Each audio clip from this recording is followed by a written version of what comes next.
All right, we should be on if you want to.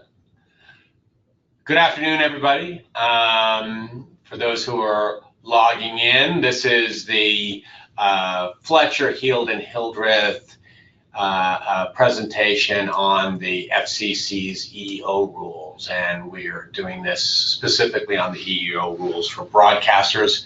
I'd like to welcome everyone who has logged on so far. Today's webinar is being brought to you by the Colorado Broadcasters Association as well as the New Jersey Broadcasters Association, and we're going to be covering a wide variety of issues dealing with the FCC's EEO rules. And before we get started, I'd like to introduce myself and my colleagues here. My name is Frank Montero. I am the co-managing member here at the law firm of Fletcher, Hildreth. And with me, I have, to my immediate left, I have Dawn King, who is a paralegal here at our firm. And I also have Dan Kirkpatrick, who is one of my colleagues here. Many of you know Dan because he's done quite a few presentations here with me over the years. And then last and certainly not least, I have Ann Crump, another one of my law partners here, who is going to be assisting on the presentation of the EEO rules today. Before I get started, just a couple of nuts and bolts issues here.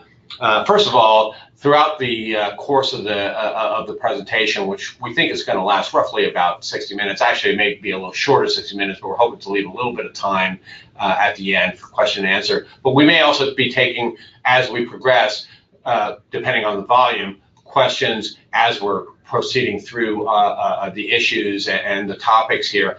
And the way you can submit your questions is there should be a box probably on the left-hand side of your screen, but it's a movable box, so it might actually be on the right, depending on your screen. And you can type in your questions here. We'll be able to receive them, read them back, and acknowledge them here. Secondly, this presentation, the video, as well as the slides, will be made available after today's webinar online for viewing again, both on our firm's blog site, which is comlawblog.com. And if you're not subscribed to comlawblog.com, I strongly urge you to do so. It is free of charge. All you have to do is submit your email address, and you will be receiving after that news updates, articles, and a variety of different writings on what's going on at the FCC, what's going on in the media, broadcasting, and telecommunications industries, as well as intellectual property issues, technology issues, and is a really informative blog that we get really positive feedback on. And as I mentioned earlier, this presentation, both the video and the slides will be on there as well. You can also find it on our YouTube page. We have a YouTube page, and on that YouTube page, you'll also be able to find some archived webinars that we've done in the past on a variety of different issues, including political broadcasting and on indecency and a variety of different topics that are there. And again, urge everyone to go onto our YouTube page. You can search it by Fletcher, Hildreth, and hopefully get some information, useful information out of the archived webinars that are there. And then last but not least, we will be having another webinar just next week, a week from today, where we're going to be covering some of the repack reimbursement issues as they apply specifically to FM stations and low power TV stations. Dan's going to be leading the lead on that. Dan, you want to say just a couple words on your webinar next week on that? Yeah, I mean, we're going to sort of go through the FCC has not adopted the actual procedures in any detail yet, but they've sort of set out the ground rules on what stations will be eligible, what you're going to have to show to claim reimbursements, and we'll talk a little bit about that, and sort of what we expect the procedure to look like based on what we've seen in full power television. Right, and then again, this is the reimbursement eligibility for stations beyond the full power TV stations, because as you know, the TV channel repacking is going to be affecting FM stations as well as low power TV stations. So I think it should prove to be a really good and informative presentation on that issue. But now on to the topic at hand in today's presentation, which, as I mentioned, is going to be on the FCC's EEO rules. And I think I'd like to sort of get started just by giving you sort of a general overview of some of the issues that we're going to be talking about today and framing the topic. As many of you who are broadcasters already know out there, the FCC does have its own set of EEO rules that it implements, and these rules are specifically for broadcasters and cable TV. These are separate from the EEO's rules, EEOC's rules, I should say, and generally the FCC defers to the EEOC on things such as discrimination claims and the like. But nonetheless, the FCC's rules are there, they take them seriously, and they have teeth. And so what are they about? The FCC basically bans discriminating against individuals on the basis of race, religion, color, national origin, or gender.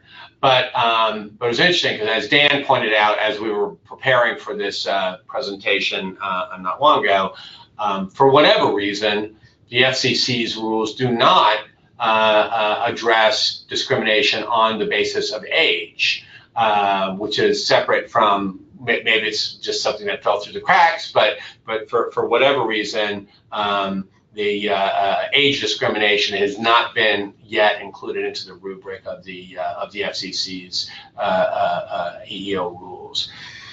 In those rules, broadcasters have to create and execute an EEO program, and that program has to have both outreach and record-keeping components, and we're going to be discussing all of these components in more detail in a moment. The outreach and record-keeping component, as well as being able to communicate those EEO policies both to their employees as well as to their job applicants. An interesting aspect of the FCC's rules, which I think is frequently a misconception, is that people seem to think that when they are applying the FCC's rules and the FCC's requirements, or when they are responding to FCC's EEO audits, and I'll talk about EEO audits in a little bit, they frequently will think that the rules are really just applied on a station by station basis. So if you happen to be a broadcaster that owns multiple stations, you're just focusing on the one station. But in fact, what the FCC does is it applies these rules to what they call station employment units, what we call SEUs.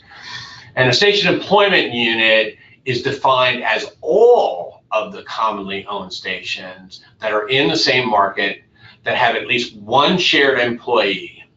Now, frequently when I'm dealing with clients, many of us here are dealing with clients, many of our clients are aware of the fact that an important cutoff point for the FCC in implementing these EEO rules are, do you have 5 or more full-time employees? Because if you have fewer than 5 full-time employees, the obligations under the EEO rules are markedly diminished compared to those that have more employees. And the misconception is that the measurement of the 5 or more employees applies to a single station. But again, it's not a single station. If your issue is whether or not you have 5 or more full-time employees, you have to be looking at the entire station employment unit. And if you are less than 5 employees, many of these requirements are exempt. You should note that the cutoff is 5 full-time employees. So for example, if you have, say, 9 employees, but of those 9, only 4 of them are full-time, well, guess what? Now you've got fewer than 5 full-time employees, provided that you're measuring the entire station employment unit. I would just want to add, and this is something that you have to be careful of, is if you are at that level of 4 full-time employees, we're going to talk about later the obligations that apply to recruitment for open positions. It is in the recruitment for that 5th full-time employee that you have to start complying with all of these record keeping and other obligations. You can't just wait until after that 5th one is hired. That's a great point. And another thing is the employment unit can include both stations you own and stations you might LMA in the same market. That's also absolutely fantastic points. Absolutely true. The last point I want to mention here in the overview is that the FCC, in addition to exempting stations that have fewer than 5 full-time employees within the SEUs, also exempts broadcasters that are affiliated with a particular religious organization if they establish that religious affiliation as part of the job qualification. That's provided you are not otherwise discriminating. And what does all that mean? Is, for example, if you have a station and much of that station is going to be let's say it's a religious station that's going to contain within its programming a lot of content that is affiliated specifically with that faith, it may be the case that the broadcaster wants to hire somebody who is practices in that faith and is affiliated with that faith. And if that is the case, then that's acceptable as long as they're not otherwise discriminating. So they can't say, well, yes, we want to hire, say, Episcopalians or Catholics, but we only want to hire white Episcopalians or white Catholics. That now you've crossed the line there, because again, you can't sort of use it as a backdoor. It can't be used as a backdoor way of somehow legitimizing discriminatory practices. So make sure that your activities there are properly documented. And so with that, I'm now going to move on to the major components of our presentation today. The FCC's EEO rules are basically comprised of 3 basic mandates. The first is recruitment, and that's the recruitment obligations are there to ensure that notice of job opportunities by the broadcaster are widely disseminated throughout the SEU's community. The second is record keeping. Record keeping obligations allow the FCC to verify the compliance with the rules and to ensure that the broadcasters assess recruitment efforts. And the assessment is important. We're going to talk about that a little bit more, because many of these rules, the FCC is basically looking to the broadcast community to police itself and to monitor its own compliance with the rules, and then tweak its performance if particular activities don't seem to be achieving the desired goal in this particular instance. And then last but not least, there's reporting. And these are the frequently involved, the filings with the FCC, the documentation that has to be placed in the local public file, and which, remember, those local public files are now online and can be reviewed by the FCC staff in Washington on a round-the-clock basis, and they're going to be a pretty major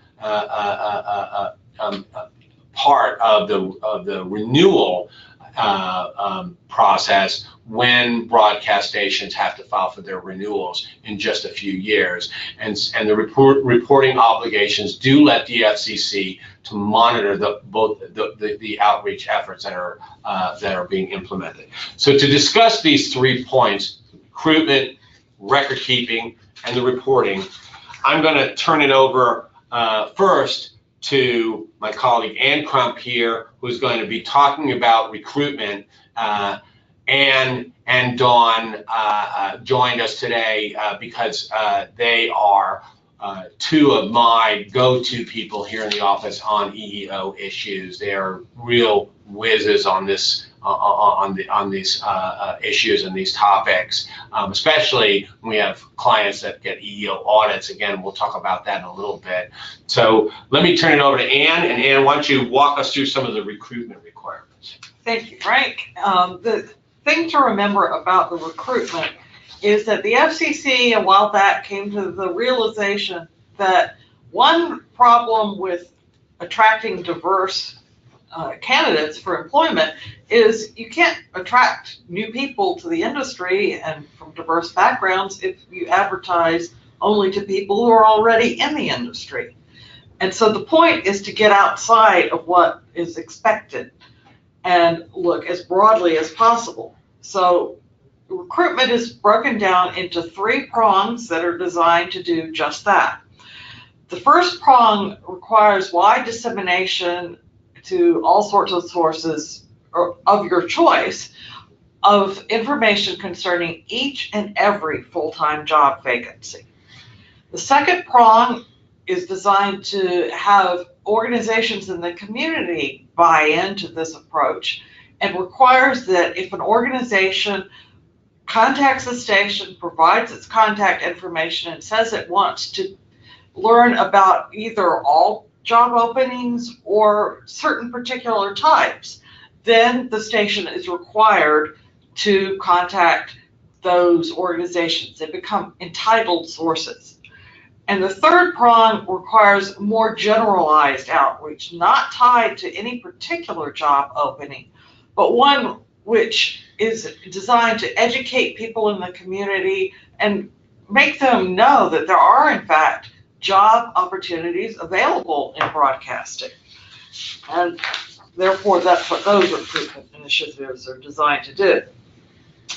With regard to the wide dissemination of information, the station will need to first, this is prong 1, will first develop a list of sources that would reasonably be expected and as a whole to reach the entire community of the station employment unit. Those may include websites, on-air announcements. You can use your own for that, but only if you do not limit yourselves to your own airtime or website. It can include newspapers, organizations, schools, whatever you think will work. And the more broad a particular source, like a general newspaper, the fewer different sources you need. The point is to reach the whole community. And the Commission has deliberately not provided specific things that you must do, specific contacts you must make, in order to give some flexibility on how you approach it, so that you can design what will best work for your own community and your own station. There are a few exceptions to the recruitment requirement. For instance, an internal promotion is not considered to be a full-time vacancy. You've already hired the person, they're your employee, so it's not a vacancy. Also, temporary or part-time employees, which is 29 hours per week or less. Just as an aside, the Commission starts full-time at 30 hours per week on average. So when you keep that in mind when we're talking about full-time employees. But, okay, so you don't have to advertise for a part-time employee necessarily.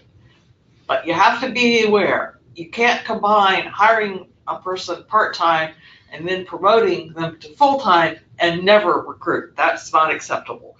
You need to recruit one time or the other, even either before you hire them or before you promote them.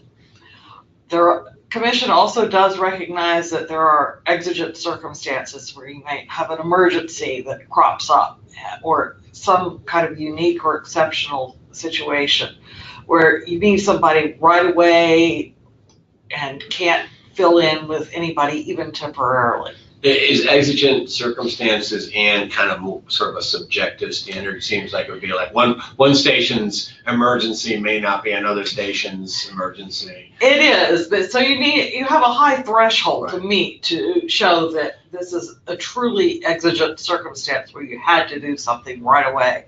Right. Or you had a special circumstance that made it impossible or impractical to recruit. And these situations should be quite rare. Another exception is for religious broadcasters, as Frank was talking about earlier.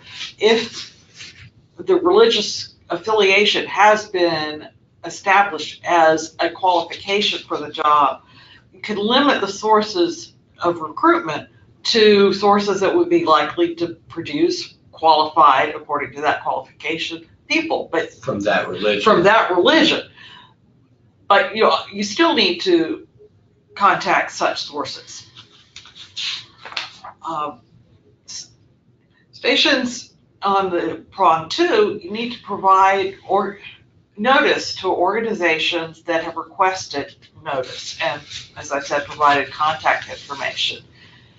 And it is important, very important, to always contact such entitled sources.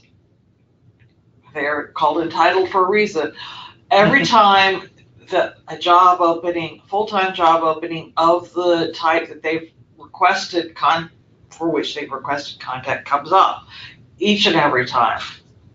This is something that the Commission is very strict about, and it will look for in your reporting. So once they ask for the information, it almost gives them sort of entitled status. Yes, it does, indeed. And it is up to the station if suddenly notifications bounce back to find out what's going on. Got it. And sometimes people go out of business. Then prong 3 is the more general recruitment initiative. Stations need to engage in general outreach activities that, as I said, are not tied to specific job openings. And stations with 5 to 10 employees and located in a small market, which is 250,000 people or less, have lesser requirements. They need to engage in 2 initiatives over a 2-year period. While Just in terms of that small market, that 250,000, one thing to remember there is that isn't necessarily measured by your listenership or the people in your DMA. That's based on census numbers, based on the community where you are. So if you think you're borderline on that 250,000, you want to be sure that you're looking at the right measurements before you try and take advantage of being in a small market. Right, and larger stations in a larger market must do 4 initiatives over a 2-year period. And the good thing about the 2-year period is, once again, the Commission is giving you some flexibility. You can do everything in 1 year, do all 4, or 2 at one time, and do nothing the next year, or probably a better idea is to spread it out over the 2 years. And the Commission has provided you with a menu of potential initiatives that you can do. You can read off the slide as well as I can, but I'll just mention a few. For instance, a station could either host or co-sponsor at least 1 job fair, or just participate in 4 job fairs. Participation obviously requires a bit more times of participating because there's less involvement. You can participate in educational institution events that they have, as long as they relate to a career in broadcasting. You can establish an internship program or a mentoring program for your own station personnel. All of these are things that you can do, and if you don't like any of these or just want to do something different, you can come up with something of your own, something that would be designed to inform and educate the public about job opportunities in broadcasting. And how about listening to webinars given by teams of gifted lawyers? Does that count? Funny you should mention that. You'll see that number 9 is training. How about that? And yes, webinars do count. So all the people listening to us today, they're getting their credits by just sitting through this webinar. Absolutely. All right, way to go, guys. So that is the recruitment in a nutshell. And lastly, so the FCC is good enough to provide this fairly lengthy list of possible options, which we've itemized on our slides here. But is there also sort of, you said, is there a catch-all? So if you can Yes. go, these are just sort of helpful hints if you want to, if you can't think of anything. Right.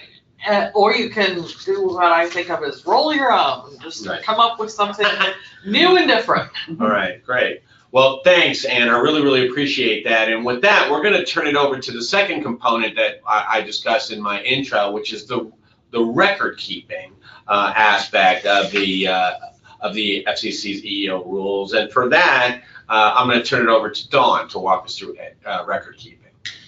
Hello, everyone. As Ann discussed, you're doing all of this recruitment, and of course, in order to get credit for this recruitment, you need to keep good records. Eventually, you will use your records to prepare the various reports that you either keep in your online public files or file with the FCC. So the FCC wants you to retain all of the documentation, not only to verify compliance with their rules, but also to assess your outreach efforts. The data collection effort is really very much focused on interviews and hires. So you don't have to retain documentation such as applications or resumes. The commission is most concerned about those individuals that you actually interview and eventually hire. And of course, again, all of this information is important to keep so that you can eventually include it in your reports. The backup documentation does not have to be provided to the commission unless you happen to be randomly chosen for an FCC EEO audit, which everyone dreads. And like, as I mentioned earlier, we're going to talk about EEO audits separately closer to the end of the presentation, because that's a very important aspect of all of this. Yeah, and also just to jump in on a question that just came in, those lists of the prong 3 initiatives that the FCC put out, those will be available. We're going to put these slides up on Right. comlawblog.com at some point in the next couple of days after this presentation, and that list will be in the slides there, so you can reference back to that if you need. And if you have questions, you can contact it. Our contact information is all on the first slide. Our numbers will also have to be on the last slide, so please don't be shy.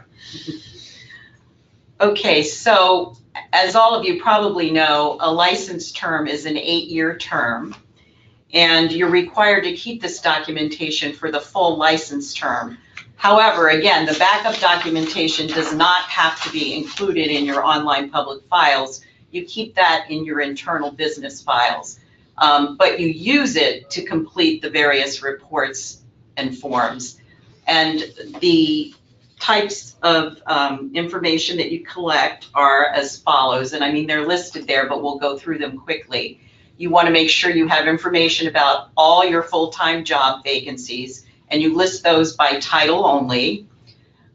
For each vacancy, you want to include the recruitment sources that you use to advertise that vacancy.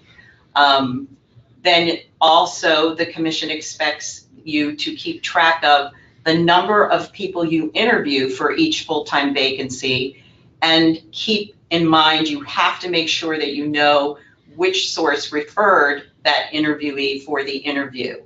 One thing that we've noticed is nowadays people use so many different websites to learn about jobs, and you can't have an interviewee just put down that they learned about the job via a website. They have to be more specific, so your record keeping can be more specific. You also want to include the date that each vacancy was filled, and the recruitment source that referred the individual that you ultimately hired. And what you want to keep in your folder for each full-time vacancy is dated, and I stress that, dated documentation of the ads that you put in a newspaper, any emails that you sent out. Some people like to use email blasts where they have a whole list of recruitment sources that they send out in an email at one time. Any letters that you send out, faxes. If you're doing on-air advertising, you want to keep your traffic invoices. Those are the types of documents that you need to keep for your vacancy-specific recruitment. Just to respond real quick to one of the question that just came in about whether there is a requirement for any certain number of interviews to be conducted for a position. No, there is no requirement. That's great. I mean, it's always better to interview more than one person, Right. but there is no requirement. Again, the commission gives you, the broadcaster, flexibility. You're authorized to decide who is or is not qualified for the job. Right. Yeah, I mean, the only time that could ever cause a problem, I would think, is if, you have 20 hires during a year and for each of them you interviewed only one person. Right. The FCC might start to think, okay, what are these guys doing? They're making their decisions, beforehand and not Right. really doing recruitment. But there is no, there is no hard and fast number that you have to have. And Dawn, just before we move on to the next slide, on these itemized 5 lists, a list of 5 documents types of document groups that you need to keep. The FCC basically leaves it to you on how you organize these things, how you maintain them. So I think we suggest sometimes creating a bucket folder that has separate files in them, or and I know we're going to be talking about this in a bit, of maybe even we have little charts that people can use to kind of keep track of these things internally. Absolutely. And go on. And in terms of emails and things like that you're collecting electronically, be sure you're keeping a backup of them somewhere. Good. Because if you ultimately get audited, the FCC is not going to be terribly persuaded if you say, well, I had them all in email, but our server crashed, so they're all missing now. Right. And we've heard that story before. Yes. So now we're going to move on to the general outreach, and this is what Ann talked about, where you are informing the public about career opportunities in broadcasting. And to document that, you want to keep track of the type of activity, the date of the activity. You want a brief description of what the activity involved, and then importantly, the personnel that were involved that participated in that activity. And for instance, if you're doing a job fair, it's important to have someone with hiring authority at the job fair. There are a number of different types of general outreach activities that Ann sort of discussed a little bit ago, but I'm going to give you examples of the type of documentation you can keep for various of these initiatives. First of all, for an internship program, in your folder, keep a copy of the application that the intern filled out. If you have a letter from the school that the intern attends, making contact with the SEU and making the arrangements for the internship, keep that. Emails between the SEU and the school about the internship, those are things you can keep to document your internship program. And again, keep all of these in a folder of general outreach activities. For your job fairs, you can keep on-air announcements, your traffic invoices of your on-air announcements, registration forms for the job fair, flyers that indicate that your SEU is participating, and sometimes there are exhibitor maps that again show that your SEU or your station is participating. A lot of stations like to give station tours, and they say, how in the world do we document those? Well, you can have a sign-in sheet so that when people come, the sheet is dated, they sign in. Oftentimes when people do visit stations, they like to write thank you letters or send emails thanking the station or the SEU for allowing them to come and, experience radio operations. So keep those. If you have people at the station who are speaking at colleges or high schools, again, dated thank you notes, email traffic between the school, say, and the SEU, those kinds of things you can put in your folder and they will document your general outreach. If you develop a mentoring program, that's a little bit different. You should try to develop a curriculum that you follow, and in developing the curriculum, you could use that as documentation of the mentoring program. And when I say develop a curriculum, you want to have, you want to identify the mentor, the mentoree. You want to talk about how often they meet, what they discuss, what they're learning, so that this individual can advance within the company. And finally, last but not least, and there are other examples of general outreach, of course, but I'm going to end with management level training about FCC EEO rules.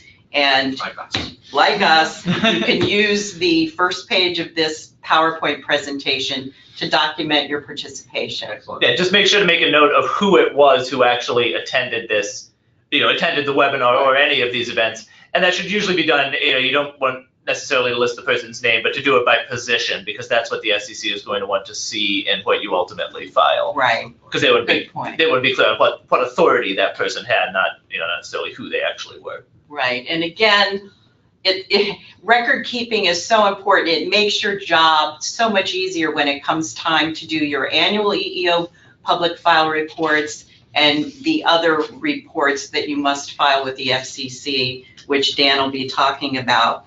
I think that you Colorado broadcasters are going to have to, come up with an EEO public file report very soon, and all of this documentation will back up what you put in that report.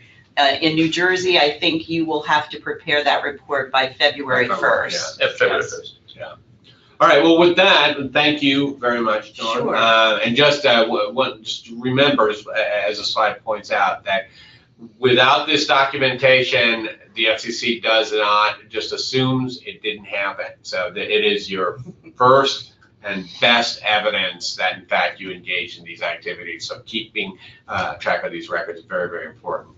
So now, moving on to reporting, I'm going to turn it over to my partner in crime, Dan Kirkpatrick here, who is going to walk us through all the forms that have to be filed with the FCC, placed in the public file, and the manner in which they are reported. Dan, take it over. Thank you, Frank. I will take that over in just a second. I do want to respond to a question that came up here, which was someone who has a lot of employee referrals are showing up as their interview sources, and whether that's a concern or whether you should try and get the hiring managers to get interviewees from other sources. As we said, there's no way you can really control what sources are referring qualified applicants who are worth interviewing.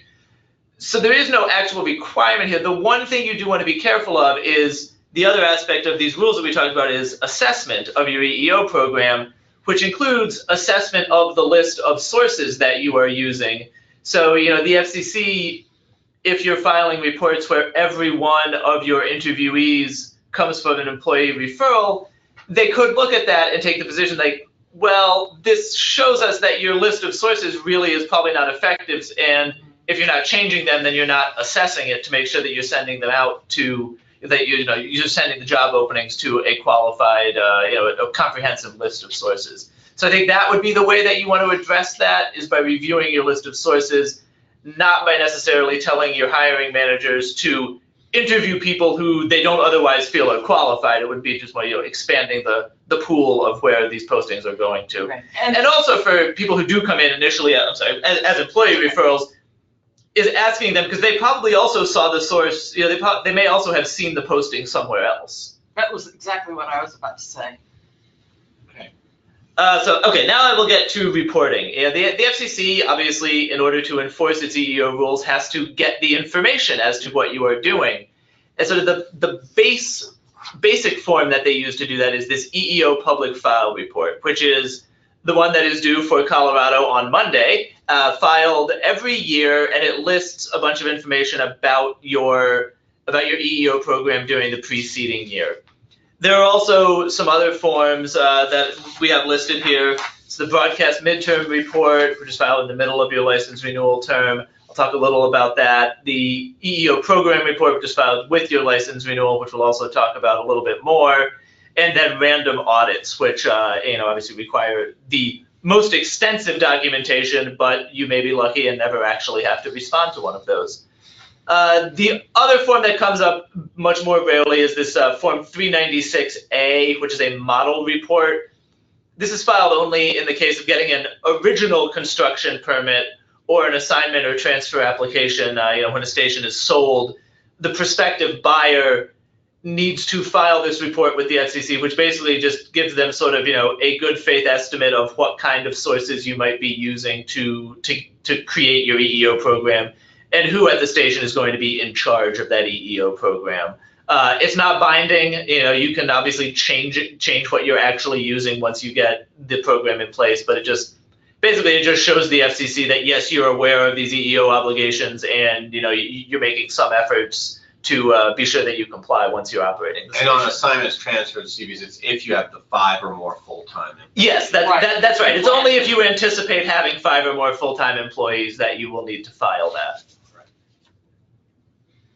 So like I said, the main document that you're going to be preparing is the EEO public file report.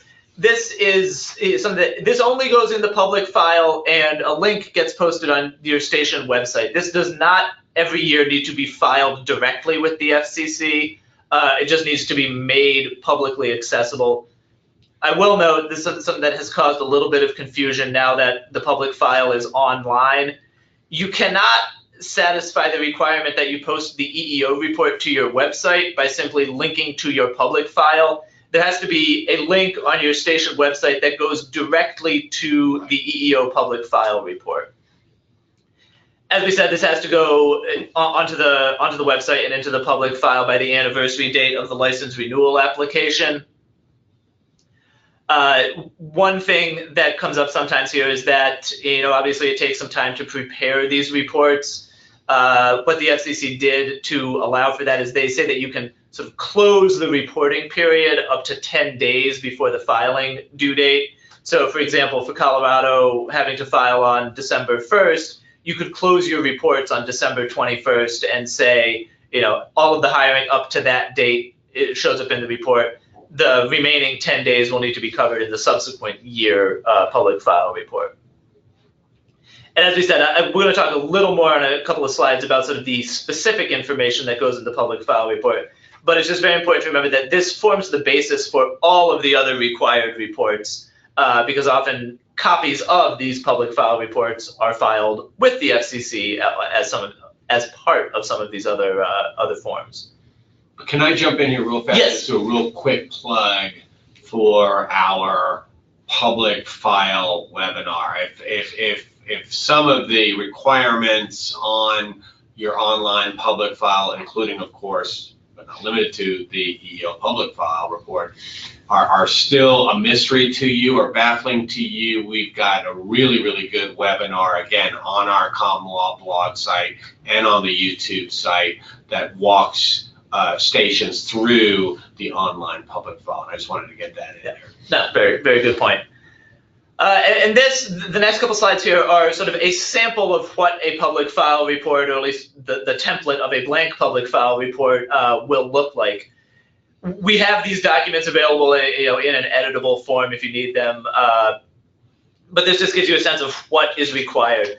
Obviously, you have to list the period that's covered by the report, who prepared it, the call sign, facility ID, station, type of station would be, radio, television, AM, FM, and where it's located. This LMA column, an LMA, as you probably know, is a local marketing agreement, also known as a time brokerage agreement, which is an agreement whereby one station provides the programming for another station. Under the FCC's EEO rules, the station that is providing programming has to include that other station in their own EEO report, so that, since they will presumably have the bulk of the employees as they're providing all of the programming, all of their EEO practices have to be included in these reports. The vacancy list, you list the job title, the date the position was open and the date it was filled, and then the source that referred the person who was hired.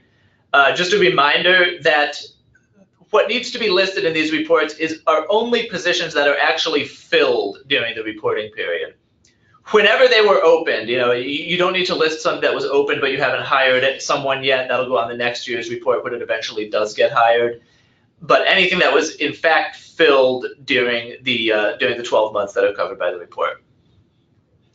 For the next, the recruitment source list. This is where you list all of the sources that you're contacting for every position. You make a note here whether they are entitled to notification, as we talked about earlier. Some will be, you're required to give them notices of every position or some certain subset of positions. For example, an engineering source won't necessarily ask for sales positions because they're not going to refer anybody for that. You're supposed to list an address, telephone number, and a contact person. Obviously, for some things like some web sites, if you're posting something on Craigslist or Monster.com, you're not going to have an individual contact person. So you'll just list the way that source can be contacted. And then you also have to show here what sources what positions that source actually received notice of. In many cases, you're just going to list all in that column. But if it was only some, you need to make that clear on the report. Second page is recruitment sources providing interviewees. You have to list the total number of interviewees overall and then for each source.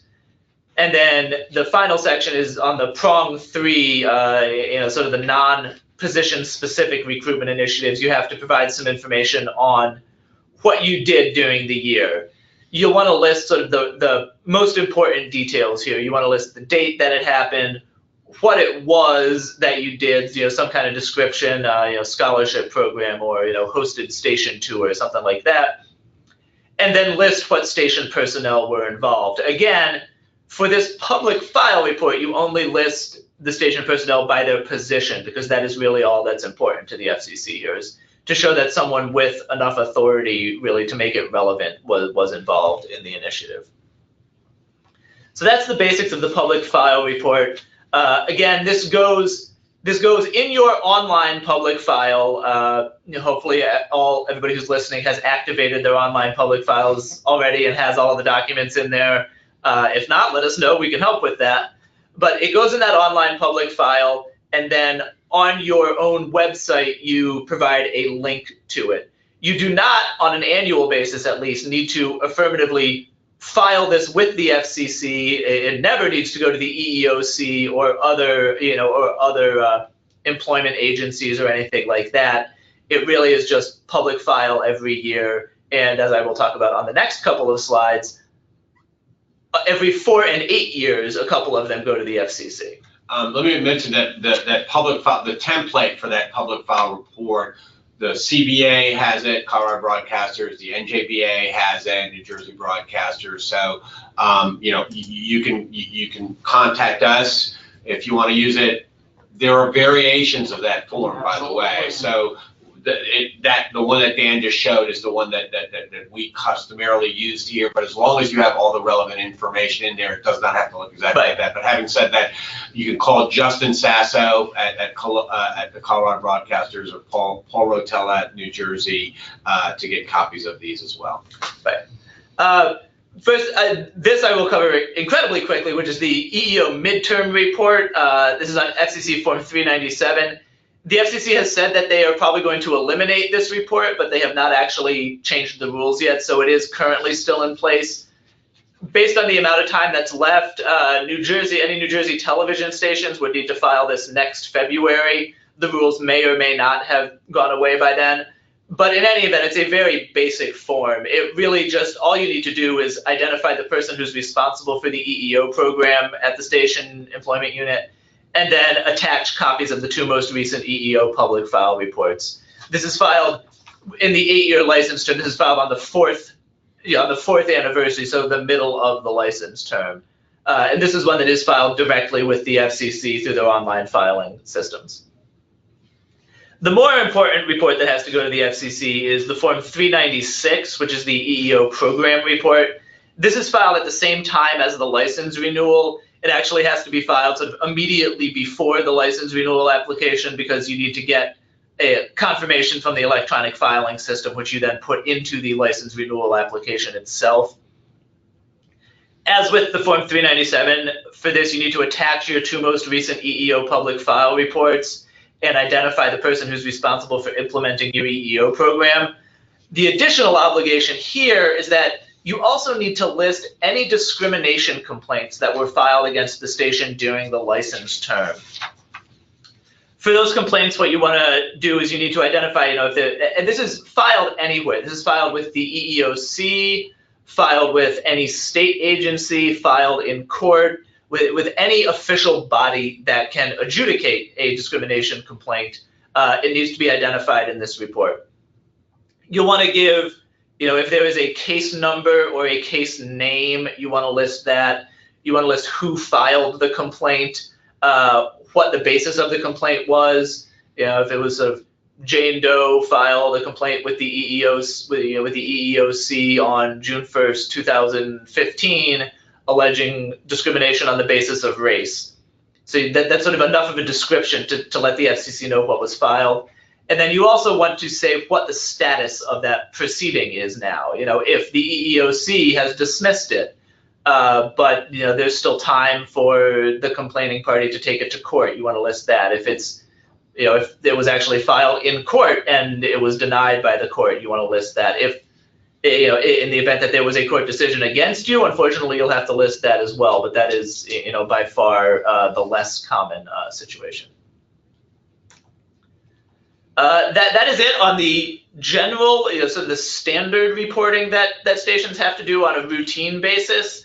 The much more burdensome, but hopefully much more rare reporting obligation is an EEO audit. And I'm going to turn it back to Frank to talk a little bit about what goes into that EEO audit response. Yeah, thanks, Dan. I mentioned earlier at the outset of all this that the FCC looks a lot to self-policing and self-assessment, and we're going to talk about that in a little bit. But just in case, the FCC still likes to conduct these little random audits just to make sure that the whole self-policing thing is moving along nicely. So they don't entirely trust you. And it is entirely possible that many of you listening today have been recipients of one of the FCC's little EEO audit love letters over the years. They've been doing this for quite a while now. They tend to do them about twice a year. They say that the stations that are subject to these audits are randomly selected. And they choose the stations that are selected have to report on the entire SEU. Now, let me as a threshold matter, because this is the first question I ask a client when they receive one of these, and we get the lists from the FCC, so we frequently find out if our clients are going to receive one of these letters even before the letter gets to the client. So we sort of usually give them a call just to let them know, hey, one of these is coming your way, just to give you a heads up. And it's also the case sometimes that the letter may not ever actually get to the station. I know of at least one occasion where the FCC repeatedly sent an EEO audit notice to the station's tower site address. Right. So as a threshold question I always ask is, the question we've asked before, do you have 5 or more employees in your SEU? Because if the full-time employees, because if the answer to that question is no, your required answers to these audits are greatly diminished. You've got an easy time of it if you have fewer than 5 full-time employees. But if you happen to be one of those stations that does have 5 or more full-time employees, then there's a litany of questions that you have to answer in the audit. And they include, we have some of them listed here.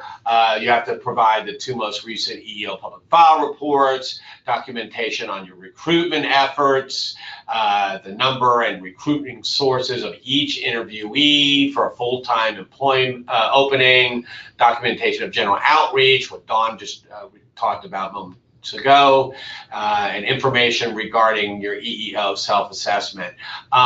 The FCC does put a deadline on when the audit response has to go in, although we have found that, if it's difficult for the station to reply within that given time frame, getting an extension, we're able to get extensions for our clients pretty regularly on this sort of thing, and usually the FCC is pretty accommodating as far as giving us a little extra time if the client requires it. I would also add that there are certain circumstances you can sort of get out of doing a response at all. If you get the audit letter and you actually filed your license renewal 9 months ago, usually you can respond to the FCC that way and say that, because basically you would be duplicating a lot of the information.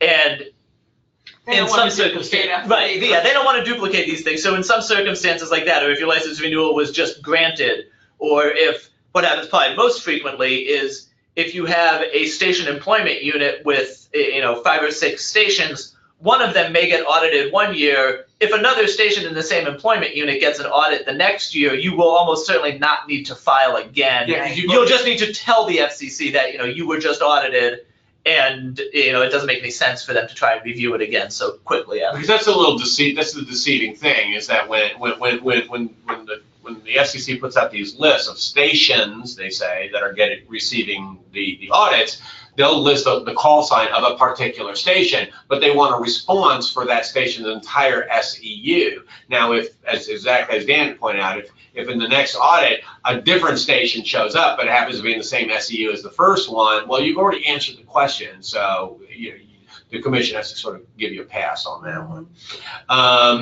And then one thing that we recommend to our clients is that regardless of whether they ask for it or not, it's probably a good idea to report on any EEO complaints that you receive, just to have the record be completely full. I want to move on now to self-analysis and then fines and enforcement, because I want to give a little time for any remaining questions that may be. Self-analysis is pretty much what it is. As I mentioned earlier, that the FCC is expecting all broadcasters to continually analyze their recruitment efforts, just to make sure that it's achieving the outreach in the community. So they want you to establish a clear chain of command concerning EEO matters. They want you to inform your employees of the EEO program and make sure that the importance of that program is stressed to all the employees so that they are aware of it. On an ongoing basis, review personnel practices, including your promotion policies and hiring practices, to make sure that there isn't unintended discrimination. And then to assess the effectiveness and make changes as necessary, and to remove unproductive sources and add new sources that achieve the objectives of the EEO program on a more effective basis. And the audits that I mentioned earlier are going to ask about how you are conducting the self-analysis and self-evaluation. So you want to be able to show that that you are, on an ongoing basis, monitoring this sort of thing. And some stations get stuck on a list of sources and think they can't ever vary it, like it's written in stone, but actually it's good to vary. Right. Yeah. Except for those ones that are entitled to Except for notification. the- Don't right. vary, don't vary Don't that. vary those. Last but not least, our most favorite topic, which is going to be EEO violations and the FCC's enforcement. And needless to say, the FCC takes these EEO rules extremely seriously. So you should do the same. They do have a history of issuing very significant fines for what they perceive to be violations of the EEO rules. It is not uncommon for EEO investigations to be triggered by outside parties that file complaints against you, disgruntled employees, even competitors might do it. So once those investigations start, but as mentioned earlier, that you can get fines in the 5-figure range. You can end up with reporting conditions, which are a real hassle. Short-term license renewals, which are a monumental hassle because it means you have to do all those EEO reportings and the public file reportings and everything, on rather than on an 8-year basis, maybe on a 4-year basis, or maybe on a different cycle. So, and here's the important thing is that the penalties run with the station. So, if you're going to sell that station, file an FCC application and try to assign that station to a new buyer, that buyer is going to be saddled with those reporting requirements, that short-term renewal, all that sort of stuff, which is going to really affect the marketability of your station if you're out there to sell it. So really take these rules very serious, and just remember that the FCC is doing the same. And that sort of wraps up our presentation here. We are pretty much out of time. Dan, are there any questions that have come in? No, I think we were able to get to all of the questions as the presentation went on. There's our contact information. Again, I want to thank Justin Sasso of the Colorado Broadcasters and Paul Rotella of the New Jersey Broadcasters Association making this happen. Those two organizations do an outstanding job for their members. If you happen to be watching this and you are not yet a member of those associations, I strongly urge you to join. They provide a phenomenal service to broadcasters in their states. And we are available to answer any questions going forward. Again, that's our contact information. As always, we've really enjoyed doing this. Have a very happy holidays and enjoy the rest of your day. Take care. Bye-bye. Thank you. Bye.